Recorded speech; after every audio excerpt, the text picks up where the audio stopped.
Hello friends, welcome back to my YouTube channel Palak beauty care salon. तो आज मैं आपके लिए लेके आ गई हूँ एक फुल फेशियल ट्यूटोरियल। लेकिन इस फेशियल का ये पहला पार्ट है जिसमें मैं आपको सिखाऊंगी डिटेन करना और क्लींजिंग करना। तो चलिए स्टार्ट करते हैं हमारे ट्यूटोरियल से। आप देख रहे हैं इनकी स्किन कितनी ज़्यादा डर्टी हो रही है, कितनी ज़्यादा टैनिंग हो रही है इनके फेस पे। तो अब आप आफ्टर लुक देखेंगे ना, आप खुश हो जाएंगे कितनी अच्छे से इनका डिटेन और क्लींजिंग करेंगे ना कि पूरा फेस इनका क्लीन हो जाएगा। चलिए स्टार्ट करते हैं। आप देख रहे हैं मैं इनका क्लींजिंग कर रही हूँ। सबसे पहले क्लींजिंग जितनी अच्छे से करते हैं ना, उतना अच्छा रिजल्ट आता है आपके फेस पे। सारी डर्ट और डस्ट जितनी भी होती है ना फेस पे, सब क्लीन हो जाती है। पोर्स बिल्कुल आपके एक्सफोलिएट हो जाते हैं। आप देख रहे हैं किस तरह से मैंने पूरे फेस पे क्लींजिंग लगाया है और किस तरह से मैंने थोड़ा सा रोज़ वाटर और वाटर लिया है अपने हाथ पे, और उसके बाद उसको मिक्स कराया मैंने अपने हाथ पे और फिर इनके फेस पे एप्लीकेशन किया उसकी जेंटल हाथों से। बहुत ही ज़्यादा क्लींजिंग के भी स्टेप्स होते हैं, जैसे मसाज के स्टेप्स होते हैं, स्क्रब के स्टेप्स होते हैं। क्लींजिंग हमारा प्राइमरी स्टेप होता है किसी भी फेशियल का, ब्लीच का या क्लीनअप का। तो उसे करते समय हमें यह बहुत ध्यान से करना है, क्योंकि क्लाइंट की स्किन किस टाइप की है ये देखना है आपको। क्लाइंट की स्किन सॉफ्ट है तो आप स्मूथ हाथ चला सकते हैं, लेकिन अगर क्लाइंट की स्किन में बहुत ज़्यादा वो पिगमेंटेशन हो रही है, स्किन बहुत ज़्यादा पतली हो रही है उनकी, या स्किन में बहुत ज़्यादा ब्लैक हेड्स वाइट हेड्स हैं, तो उसके अकॉर्डिंग आप स्टेप्स अप्लाई करेंगे।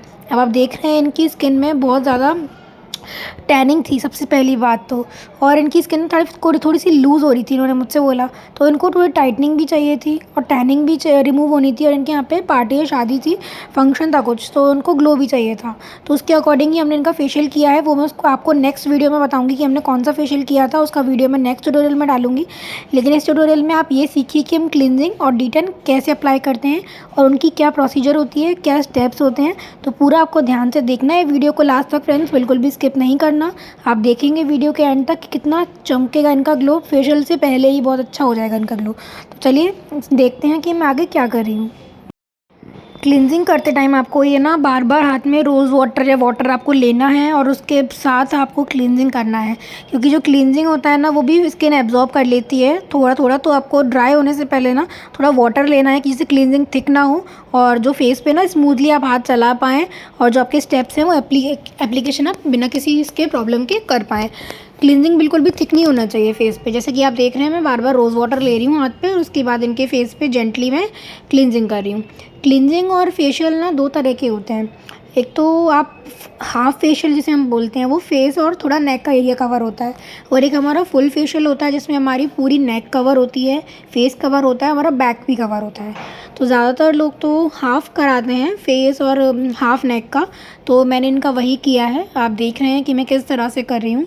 क्लींजिंग करने से ना हमारे फेस की बहुत सारी प्रॉब्लम्स दूर हो जाती हैं। जैसे स्किन में ना, जैसे मसाज से स्किन में टाइटनिंग आती है ना, वैसे ही क्लींजिंग से ना स्किन की सारी डर्ट, सारी डस्ट सब क्लीन हो जाती है। जो हमारी हम रेगुलर कभी बाहर जाते हैं या फेस पे टैनिंग हो जाती है, या फेस में जो पोर्स होते हैं हमारे उसमें डस्ट हो जाती है, क्लॉग हो जाते हैं पोर्स फेस के, तो उसके लिए हम क्लींजिंग करते हैं। क्लींजिंग तो आपको डेली वेयर में भी करना चाहिए आपके फेस पे। एटलीस्ट 2 टाइम तो आपको करना चाहिए, एक सुबह जब आप नहाते हो और एक शाम को सोने से पहले। आपको फेस तो क्लींजिंग करके क्रीम एप्लीकेशन आपको करनी ही चाहिए, जिससे स्किन आपकी ना टाइट रहेगी ऑटोमेटिकली, और आपका जो फेस है ना वो कभी भी डर्ट और डस्ट नहीं रहेगी उस पर, और स्किन भी आपकी बहुत ज़्यादा ग्लो करेगी, बहुत ज़्यादा नरिश रहेगी, क्योंकि आप उसमें क्लीनिंग भी कर रहे हैं रेगुलरली और उसमें मसाज भी दे रहे हैं क्रीम की। उसके बाद फिर आपको फेशियल की भी इतनी नीड नहीं रहा करेगी। आप करके देखेंगे ना तो आपको पता चलेगा कि कितनी अच्छी चीज़ बताई है मैंने आपको। आप करके देखिएगा फिर मुझे बताइएगा इसका रिज़ल्ट कैसा रहा। क्लींजिंग अब मैं कर रही हूँ, अब इसके स्टेप्स तो आप देख ही रहे होंगे। इसमें मेन जो हमारा रोल होता है ना फिंगर्स का होता है। फिंगर से आप जितना अच्छा मूवमेंट दिखाएंगे ना क्लाइंट के फेस पे, क्लाइंट को रिलैक्स जितना अच्छा मिलेगा ना उतना अच्छा रिजल्ट आएगा, क्योंकि फेशियल का बेसिक मोटो होता है क्लाइंट को रिलैक्स होना चाहिए। जितना अच्छा रिलैक्स होगा ना, उसकी नर्व्स काम होंगी माइंड की, उसकी स्किन में ना रिलैक्सेशन जाएगी, मसल्स रिलैक्स होंगी, फेशियल मसल्स जो होती हैं क्लाइंट की। तो उसके बाद ऑटोमेटिकली ना जो सम हार्मोन्स रहते हैं हमारी बॉडी में, तो वो रिलीज़ होंगे, उससे ऑटोमेटिकली आपका फेस ना ग्लो करेगा। कहते हैं ना जब कोई इंसान खुश रहता है तो उसका फेस ऑटोमेटिकली चमकने लगता है, वही चीज़ अप्लाई करती है। आप फेशियल जिप में जितना ज़्यादा रिलैक्स प्रोवाइड कराएंगे ना क्लाइंट को, उतना ज़्यादा ग्लो आएगा क्लाइंट के फेस पे, आपका फेशियल उतना ही ज़्यादा सक्सेसफुल रहेगा। आप देख रहे हैं वीडियो में कि मैं किस तरह से कर रही हूँ, वैसे ही आपको भी देखना है, सीखना है, प्रैक्टिस करनी है, और आपके क्लाइंट के फेस पे या अपने खुद के फेस पे भी आपको अप्लाई करना है। फेशियल तो एक ऐसी चीज़ है जो आप अपने खुद के फेस पे भी कर सकते हैं, कोई थ्रेडिंग या हेयर कट नहीं है जो आपको किसी और के उस पर ही करना है। आप अपने पे भी भी कर सकते हैं, अपने पे ना करना चाहिए तो आप किसी के फेस पे भी कर सकते हैं। इसका कोई साइड इफ़ेक्ट नहीं है कि आईब्रो बिगड़ जाएगी या कुछ हो जाएगा, नहीं। तो ये आप अपनी मम्मी के फेस पे भी कर सकते हैं, अपने भाई के फेस पे भी कर सकते हैं, अपने फादर, ग्रैंड मदर या कोई भी आपके फ्रेंड्स हैं तो किसी के फेस पे भी आप कर सकते हैं, कोई प्रॉब्लम नहीं होगी। लेकिन आपको सीखना है, स्टेप्स सीखने हैं मेनली, कि हम किस तरह से फिंगर्स को मूव करते हैं फेस पे, किस तरह से स्टेप्स हैं, क्या क्या करना चाहिए, D10 कितनी देर लगा के छोड़ना है, क्या करना है क्या नहीं करना। तो ये सब चीज़ें आपको इस वीडियो में समझ आ जाएंगी, मैं बताऊंगी, इसलिए इस वीडियो को अच्छे से देखिए फ्रेंड्स। क्लींजिंग को अच्छे से करने के बाद फिर हमें एक सॉफ्ट स्पॉन्ज लेना है और उसे पूरे फेस को अच्छे से वाइप करना है। स्पॉन्ज आपका वेट होना चाहिए, ड्राई स्पॉन्ज से आपको फेस नहीं कभी भी वाइप करना है, वरना आपके फेस पे रैशेज आ सकते हैं, क्योंकि स्पॉन्ज आपका थोड़ा सा हार्ड हो जाता है ड्राई में। इसलिए आप उसको अच्छे से वेट कर लें और उसके बाद ही आप फेस को वाइप आउट करें, जिस तरह से मैंने किया है, बिल्कुल सॉफ्टली। उसके बाद आप फेस को अच्छे से टॉवल ड्राई कर दें, बिल्कुल भी फेस पे मॉइस्चर नहीं रहना चाहिए, फेस पे बिल्कुल वेटनेस नहीं होनी चाहिए, गीला नहीं होना चाहिए। आप देख रहे हैं कि किस तरह से मैं बिल्कुल ही जेंटली और सॉफ्टली पूरे फेस को अच्छे से टॉवल से वाइप आउट कर रही हूँ, जिससे वाटर के सारे ट्रेसेस वाइप आउट हो जाएं।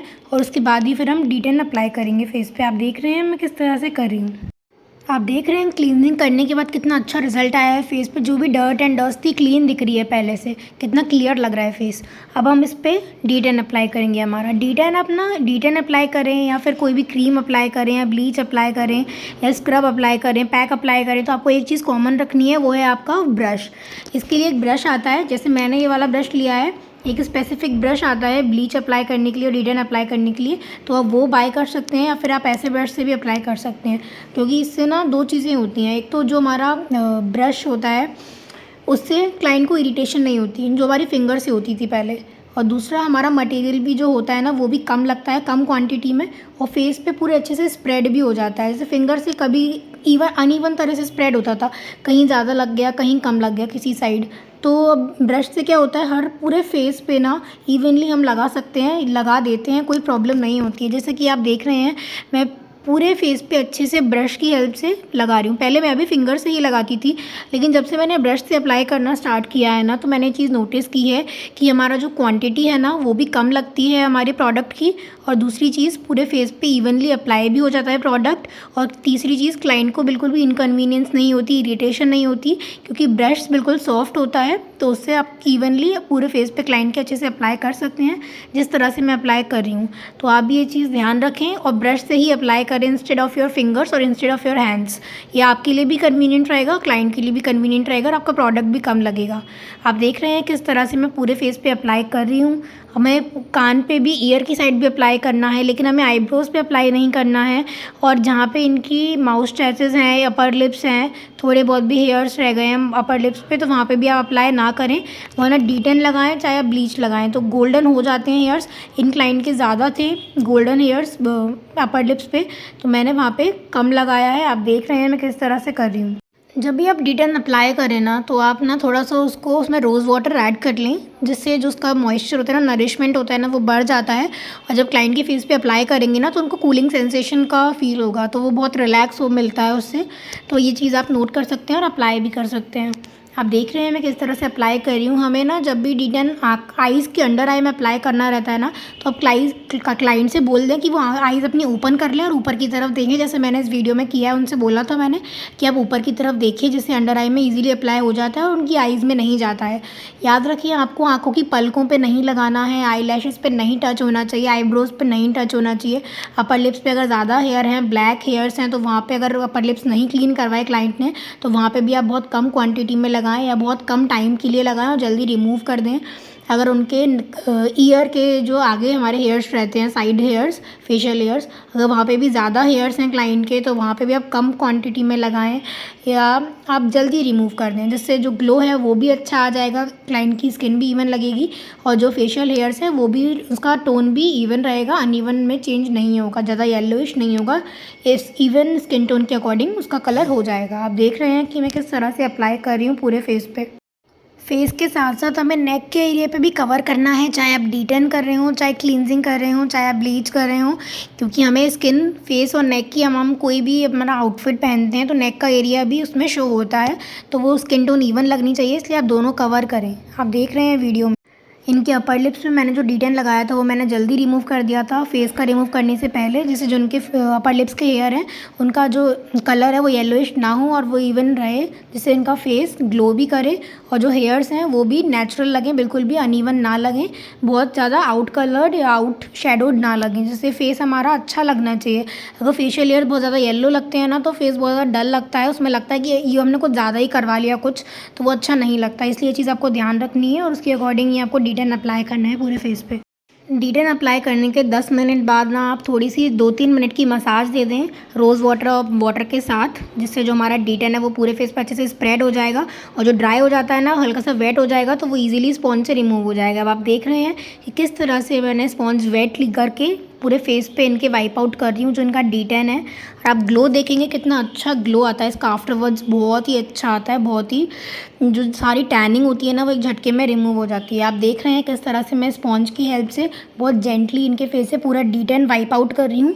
D10 में भी ना कभी कभी स्मॉल पार्टिकल्स रहते हैं, जैसे कभी कभी ब्लीच में रहते हैं ना, बिल्कुल वैसे ही ग्रैन्यूल्स रहते हैं, तो इसलिए हमें स्पॉन्ज को बिल्कुल सॉफ्टली रब करना है, बिल्कुल भी हार्शली नहीं करना है। और अगेन स्पॉन्ज आपका वेट होना चाहिए, गीला होना चाहिए, बिल्कुल भी ड्राई नहीं होना चाहिए, वरना आपकी स्किन रब हो सकती है, रैशेज आ सकते हैं।